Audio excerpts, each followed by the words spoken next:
of course, we have first expressed a deep concern over this decision because it's not only threatening the press freedom worldwide, but nullifies the 80 years of American history in supporting a free flow of information and press freedom around the world. In my view, it's also the gigantic gift for the authoritarian regimes such as Beijing and Moscow. And I'm really sure they are right now celebrating because democracies, again, are weakened by their own self-destructive actions by limiting the access to independent information in these countries, but also by not allowing the journalists keep covering what is happening there for the outside world. And can you explain to us how critical has been the role of organizations like Voice of America to the Asia-Pacific region? So VOA and RFA have been the voice of those oppressed, for exiled communities, for instance, but also for those few media and people who are still managed to report on atrocities committed by the regime inside of the countries, of course, most notably in China, but we see the same situation in Cambodia, in Vietnam, in Laos.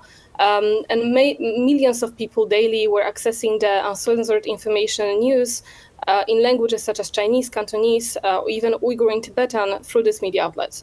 So this is a huge impact on the, in general, access to information in this country. Yes, and Donald Trump, he's described particularly Voice of America as anti-Trump and a radical organization. What sort of message does this send to the wider news media industry, particularly in the US? We really don't understand this decision because, as Trump was saying in the past, and also his administration, the main obstacle in their foreign policy is actually China. But what they do with RFA and VOA, they actually did with our day opposition, closing of the media outlets that Beijing was trying to fight with for many years. Because again, these media outlets are combined from the exiled communities with journalists who are still managing to report on the situation on the ground and reporting on the information and the news that regime didn't want people to know about. So it's really sending a very, for me, not understandable decision why by saying that the China policy should be a primary goal of the administration, we want to target the media that is basically doing what US wanted the most, to basically reveal about what China is doing inside of the country.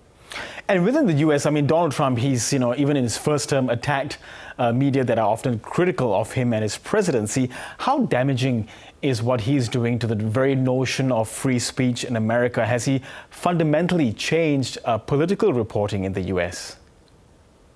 I think so, and this is one of many examples. Another thing that I wanted to mention is that in the last weeks, this is something that Trump was doing the most, is cutting the funds for almost all the institutions in US that really impacted the funds grants for the exiled communities outside of the US. So first of all, the situation in US is quite damaging. We saw that there was the press agencies that were not allowed to cover what is happening in the White House. But right now, even the independent media outside of the country cannot continue the work because US was the main supporter of those media outlets throughout the years. And they were completely left alone right now without anyone standing by them.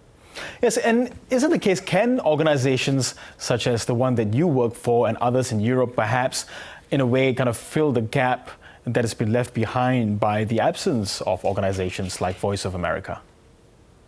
I think it will be very difficult, and of course we'll try our best. We want to support especially those small exiled communities and media outlets that are still trying to do the work on the ground.